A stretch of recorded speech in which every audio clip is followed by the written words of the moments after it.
அமல், அந்த அமலை வச்சு அல்லாஹ்விடத்தில் துஆ கேட்போம். சரி என்றாங்க. அதில் ஒரு ஆள் கேட்ட துஆ என்ன தெரியுமா? ஒருவர் கேட்ட துஆ என்ன தெரியுமா? யா அல்லாஹ், எனக்கு உம்மா வாப்பா இருந்தாங்க, உம்மா வாப்பா இருந்தாங்க, ரெண்டு பேரும் வயசாளிகள், ரெண்டு பேரும் வயசாளிகள். என்ற தொழில் ஆடு மேய்க்கிறது, என்ற ஜொப் அது தான். ஆடுகளை கொண்டு போய்த்து மேய்க்கிற, மேய்ச்சிட்டு வார, இதான் என்ற வேலை. நான் ஒவ்வொரு நாளும் ஆட்டிடத்தில் பால் எடுத்துட்டு வருவேன், பாலை கறந்து கொண்டு வருவேன். இது புகாரில வருகிற ஹதீஸ். இது பாலை கறந்து கொண்டு வருவேன். வந்து முதலாவது நான் கொடுக்கிறது உம்மா வாப்பாவுக்கு தான் கொடுப்பேன். உம்மா வாப்பாவுக்கு கொடுத்த பின்னால தான் வைஃபுக்கும் பிள்ளைகளுக்கும். ஃபர்ஸ்ட் யாரு? உம்மா வாப்பா, அதுக்கு பிறகு தான் வைஃப், அதுக்கு பிறகு தான் பிள்ளைகள். இவர் சொல்லுறாரு, கல்லுக்குள்ள மாட்டிக்கொண்டு வெளியே வரையலா, கல்லை தள்ளேலா, தள்ளுறதுக்கான சக்தியும் இல்ல. அல்லாஹ்விடத்தில் கையேந்துகிறார். யா அல்லாஹ், எனக்கு உம்மா வாப்பா இருந்தாங்க, அவர்களை நான் பார்த்து கொண்டிருந்தேன். ஒவ்வொரு நாளும் பால் எடுத்துட்டு வருவேன், உம்மா வாப்பாவுக்கு முதலாவது கொடுப்பேன், கொடுத்த பின்னால தான் வைஃபுக்கும் பிள்ளைகளுக்கும். ஒரு நாள் நான் பால் எடுத்துட்டு வந்து, பாலை எடுத்து கொண்டு வந்து லேட் ஆகி வந்து பார்த்தண்டா உம்மா வாப்பா ரெண்டு பேரும் படுத்துட்டாங்க, ரெண்டு பேருக்கும் தூக்கம். பிள்ளைகளும் பசியில் அழுகிறார்கள், பிள்ளைகளும் பசியில் அழுகிறாங்க. அந்த காலத்து சாப்பாடு ஆட்டுப்பால் தானே சாப்பாடு. பிள்ளைகள் பசியில் அழுகிறார்கள். அவர்களுக்கு நான் கொடுக்கல. ஏன் தெரியுமா? முதலாவது நான் கொடுக்கிறது ஃபர்ஸ்ட் உம்மா பாப்பா, அதே போல தான் பிள்ளைகளுக்கு. பிள்ளைகள் பசியில் அழுகிறார்கள், அவர்கள் இந்த பசியை நான் பார்க்கல, அவர்கள் அழுகிறத்தை நான் பார்க்கல. பாலை வைத்துக் கொண்டு உம்மா வாப்பா படுத்திருக்கிற உம்மா வாப்பாவு கிட்ட நான் இருந்தேன். அவர்கள தூக்கத்தை கூட நான் கலைக்கல்ல, அவர்களை எழுப்ப எனக்கு விருப்பம் இல்லை. ஏன்? உம்மா வாப்பாட தூக்கம் எனக்கு பெருசி. பாலை வைத்துக் கொண்டு எலும்புவாங்களா எலும்புவாங்களா என்று சுபகு வரையில இருந்தேன், சுபகு வரையில இருந்தேன். உம்மா வாப்பா எலும்பல்ல, எலும்பல்ல. பிள்ளைகள் பசியில படுத்துட்டாங்க, வைஃபும் படுத்துட்டால், எனக்கும் பசி, நானும் திண்டில்ல, பிள்ளைகளும் தின்னல்ல, பசியில இருந்தோம். ஏன்? உம்மா வாப்பாவுக்கு முதலாவது கொடுக்கணும் எண்ணத்துக்காக வேண்டி சுபகு வரையில இருந்தேன். யா அல்லாஹ், இந்த அமலை உனக்காகத்தான் செய்தேன், உனக்காக செய்த அமல். இந்த இபாதத்தை, இந்த அமலை நீ கபூல் செஞ்சிருந்தா, ஏற்றுக்கொண்டிருந்தால் இந்த கல்லை தூரமாக்கியா அல்லாஹ். எங்களால வெளியே வாரத்துக்கு கஷ்டமாக இருக்கிறது, கல்லை தூரமாக்கியா அல்லாஹ். அந்த அமல்ட பொருட்டால கேட்கிறாங்க. முவாப்பாக்கு செஞ்ச அந்த ஹித்மத், முவாப்பா கவனித்தது, முவாப்பா கொடுத்த மரியாதை, அதை வைத்து கேட்கிறார்கள். யா அல்லாஹ், அந்த அமலால, அந்த அமல்ட பொருட்டால, அந்த அமல்ட பரக்கத்தால கல்லை தூரமாக்கி யா அல்லாஹ் என்று துஆ கேட்கிறார்கள். கல்லு கொஞ்சம் தூரமாகியது. சகோதரர்களே, அப்ப அவர்களுக்கு நாம் செய்கிற பணிவிடை, அவர்களுக்கு நாம் செய்கிற உதவி, அதனால அல்லாஹ் எமது துஆக்களை கபூல் செய்கிறான். அந்த அமலை வைத்து அல்லாஹ்விடத்தில் துஆ கேட்டால் அல்லாஹ் துஆவை கபூல் செய்கிறான். ஆனா உண்டு, மார்க்கம் சொல்லுகிறது, கமா ததீனு துதானு, கமா ததீனு துதானு. நீ உன் உம்மா பாப்பாவை கவனிக்கலையா, அவர்களை சரியான முறையில பராமரிக்கலையா, அநியாயம் செய்தியா, சாப்பாட்டை கொடுக்கலையா, விரட்டினியா, மதிக்கலையா, உன் புள்ள உனக்கு அதை செய்யும். மார்க்கம் சொல்லுகிறது, கமா ததீனு துதானு. நீ ஒரு அநியாயத்தை செஞ்சியா, உலகத்தில் யாருக்காக இருந்தாலும் சரி, அடுத்தவர்களுக்கு நாங்க ஒன்று அநியாயத்தை செஞ்சிட்டா அதற்கான பனிஷ்மெண்ட் துனியாலே கிடைக்கும். சும்மா சாதாரண மனிதர்கள் உம்மா போய் செஞ்சா, அநியாயம் செஞ்சா, விரட்டினா, துரோகம் செஞ்சா, கவனிக்கலையா, ஏசினா, கேவலப்படுத்தினா, பிள்ளைகள் மனைவிக்கு முன்னால முவாப்ப கேசுறது, சாப்பாட்டை கொடுக்கிறது இல்ல, விரட்டுகிறது, இப்படி அநியாயங்கள் செஞ்சியா, கொஞ்ச நாள் பைத்து நீனும் யாராகுவாய், வயசு போவாய், உனக்கு வயசு வரும், உன் பிள்ளைகள் வளருவார்கள், அதே பனிஷ்மெண்ட் உனக்கு கிடைக்கும். ஓண்ட பிள்ளைகள் ஒன்னை பார்க்க மாட்டார்கள்.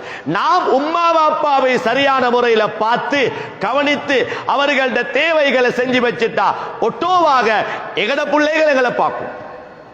இதான் உண்மை, இதான் உண்மை சகோதரர்களே. மார்க்கம் சொல்லுகிறது கமா ததீனு துதானு, நீ எப்படி செஞ்சியோ அதே போல உனக்கு கிடைக்கும். இது மார்க்கம் சொல்லுகிறது. ரசூலுல்லாஹி ஸல்லல்லாஹு அலைஹி வஸல்லம் அன்னவர்களோட காலத்தில ஹிஜ்ரத்து போனாங்க சஹாபாக்கள். ஹிஜ்ரத்து போன சஹாபாக்கள்ல ஒரு சஹாபி வருகிறார், வந்து சொல்லுறார், யா ரசூலல்லாஹ், நான் ஹிஜ்ரத்து வந்துட்டேன், மக்காலிருந்து மதீனாவுக்கு வந்துட்டேன். என்ற உம்மா அப்பா அழுகிறாங்க. போனத்துக்காக வேண்டி, ஹிஜ்ரத்து வந்ததுக்காக வேண்டி என்ற உம்மா அப்பா அழுகிறாங்க. நான் என்ன செய்ய? நபிகள் நாயகர் ஸல்லல்லாஹு அலைஹி வஸல்லம் சொன்னார்கள், அல்ஹிகுஹுமா கமா அப்கைதஹுமா. உம்மா வாப்பா எப்படி அளவைத்தாயோ அதே மாதிரி சிரிப்புண்டாக்கிட்டு வா, சிரிப்பாக்கிட்டு வா. அழுகிறாங்களே, பேய்த்து அவர்களுக்கு ஆறுதல் சொல்லி அவர்களை சிரிப்பு காட்டிட்டு வா என்று சொன்னார்கள் நபிகள் நாயகர் ஸல்லல்லாஹு அலைஹி வஸல்லம் அவர்கள். ஒரு சஹாபி வந்தாரு, யா ரசூலல்லாஹ், நான் ஜிஹாது செய்யணும், ஜிஹாதுக்கு வரணும், லாட பாதையில ஜிஹாதுக்கு வரணும். கேட்டாங்க ஸல்லல்லாஹு அலைஹி வஸல்லம், உம்மா இருக்கிறாங்களா, உம்மா அப்பா இருக்கிறாங்களா? ஓ ஃபஃபீஹி மா ஃபஜாஹித், உம்மா அப்பா கவனி, அதுதான் ஜிஹாத், அதுதான் ஜிஹாத் என்றார்கள் நபிகள் நாயகர் ஸல்லல்லாஹு அலைஹி வஸல்லம் அவர்கள்.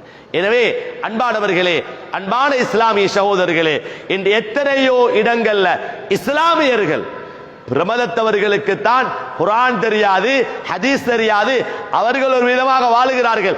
ஆனா அவர்களும் பெற்றோர்களை பார்க்கிறாங்க, பேரஸ்மாரோடு இரக்கமா இருக்கிறாங்க. இஸ்லாமியர்கள், முஸ்லிம்கள், அல்லாஹ் எவ்வளவு வழிகளை சொல்லி தந்திருக்கிறான். தாயோடு எப்படி பேசணும், தாய்க்கு கேட்க வேண்டிய துஆ எது? ரப்பனா ரப்பிர்ஹம்ஹுமா கமா ரப்பயானி ஸகீரா. இது துஆ. ரப்பனா ரப்பிர்ஹம்ஹுமா கமா ரப்பயானி ஸகீரா. ரப்பனா, எங்கள் நாயனே, ரப்பிர்ஹம்ஹுமா, என்ற உம்மா வாப்பாவுக்கு நீ இரக்கம் காட்டு. கமா ரப்பயானி ஸகீரா, நான் சின்னவனாக இருக்கிற நேரத்தில் எனக்கு என்ற தாய் தகப்பன் இரக்கம் காட்டினார்கள். யா அல்லாஹ், என்னை பாதுகாத்தார்கள், எனக்கு சாப்பாடு தந்தாங்க, நோய் பார்த்தார்கள், என்னால் ஒன்றும் தெரியாது. அல்லாஹ் தாயிர வயிற்றிலிருந்து துனியாவுக்கு அனுப்புறான். பசி என்று செல்ல தெரியா, நோய் என்று செல்ல தெரியாது. இப்படியான நேரத்தில் தாய் தகப்பன் மாறு எங்களுக்கு இரக்கம் காட்டினார்கள். அல்லாஹ்விடத்தில் சொல்லுகிறது, அல்லாஹ் சொல்லி தருகிறான், இந்த துஆவை நீங்க கேளுங்க. ரப்பனா ரப்பிர்ஹம்ஹுமா கமா ரப்பயானி ஸகீரா. நான் சின்ன பிள்ளையாக இருக்கிற நேரத்தில் எனக்கு அவர்கள் இரக்கம் காட்டியது போல யா அல்லாஹ் நீ அவர்களுக்கு இரக்கம் காட்டு. தாய் தகப்பன் மாறி துஆ செய்றோமா? நாங்க துஆ செய்றோமா? ஹதீஸ்ல வந்திருக்கிறது, தாய் தகப்பன் கபரை ஒரு மனிதன் ஜியாரத்து செய்தால் வெள்ளிக்கிழமையில பைத்து தாய் தகப்பன் கபருக்கு பைத்து, மன்சார கபர வாலிதைஹி யௌமல் ஜுமா, ஜுமாவுடைய நாள்ல தாய் தகப்பன் கபரை பைத்து ஜியாரத்து செய்து அவர்களுக்காக துஆ கேட்டு வந்தா குத்திப பர்ரன், அவர் எழுதப்படுவார் நல்லவர் என்று. நிறைய பேருக்கு உம்மாபட கபர் எங்கிருக்கிறே தெரிய மறந்து. அலி ரலியல்லாஹு தஆலா ஒரு ஆள் வந்தார், வந்து சொன்னார், அலியே, என் வாழ்க்கையில பிரச்சனை, செலவுக்கு சல்லி போதா, எவ்வளவு சம்பாதித்தாலும் போதா, சல்லி கையில் இல்ல, சம்பாதிக்க பரக்கத்து இல்ல, சல்லி போதாது. அலி ரலியல்லாஹு தஆலா அவர்கள் கேட்டாங்க, சுபஹுக்கு பின்னால படுக்கிறியா? சுபஹு பின்னால படுத்தா முசீபத்து வரும், சுபஹுக்கு பின்னால படுக்க கூடாது. நௌமத்து சுபஹ் தூரிசுல் ஃபக்ர், சுபஹுடைய தூக்கம் வறுமையை உண்டாக்கும். கலாவான பின்னால படுக்கலாம், சூரிய உதிச்ச பின்னால படுக்கலாம். அதுக்கு முன்னால சுபஹ தொழுத உடனே படுத்தால் வீட்டில முசீபத்து வரும், அந்த வீட்டில் பரக்கத்து இருக்காது.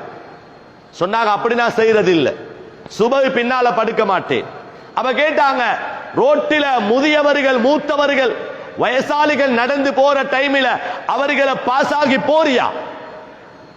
மரியாதை இல்லையா? அது மூத்தவங்க போனா சில நேரங்களில் வயசாளிகள் நடக்கலாம் இருப்பாங்க, கஷ்டமானவர்களாக இருப்பாங்க, மெதுமெதுவாக நடப்பார்கள், அவங்களே வேகமாக நடக்கலாம். நாங்க என்ன செய்யணும்? நாங்க போறோமா அவங்கள்ட்ட போய்த்து அஸ்ஸலாமு அலைக்கும் நான் உங்களை பாஸ் ஆகி போவா தாண்டி போகவா என்று கேட்கிறது இபாதத். அவர்களை கணக்கெடுக்காம நாங்க போனா அது வாழ்க்கையில முசீபத், அது வாழ்க்கையில பரக்கத் இல்ல. கேட்டார்கள், சொன்னாங்க அதுவும் நான் செய்யறது இல்லை, நான் சுப பின்னால படுக்கிறதும் இல்ல, வயசாலிமார பாஸ் ஆகி போறதும் இல்ல. அப்ப கேட்டாங்க அலி ரலியல்லாஹு தஆலா அன்னவர்கள், உம்மா வாப்பாவுக்காக துஆ கேட்கிறியா, உம்மா வாப்பா துஆ கேட்கிறியா?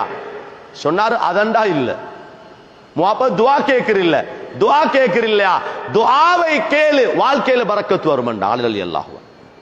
முஆபுக்கு துஆ கேளு வாழ்க்கையில பரக்கத்து வரும் என்றார்கள் அலி ரலியல்லாஹு தஆலா அன்னவர்கள். எனவே அந்த அடிப்படையில நான் பெற்றோர்களை கவனித்து இரக்கம் காட்டி இருக்கிறாங்களா அவர்களை கவனிக்க வேண்டும், இல்லையா மௌத்தா கபருக்கு போய் அவர்களுக்காக ஓதி துஆ கேட்க வேண்டும், எங்கட துஆவில் அவர்களை சேர்த்துக் கொள்ள வேண்டும்.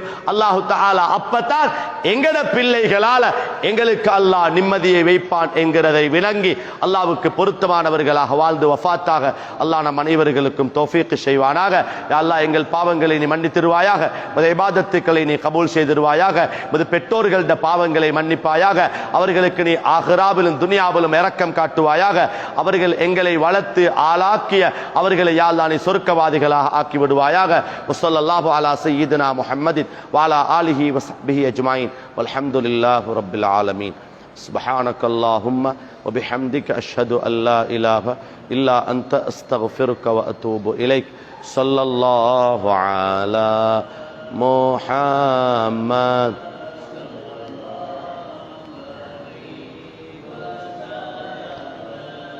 sallallahu ala Muhammad sallallahu alaihi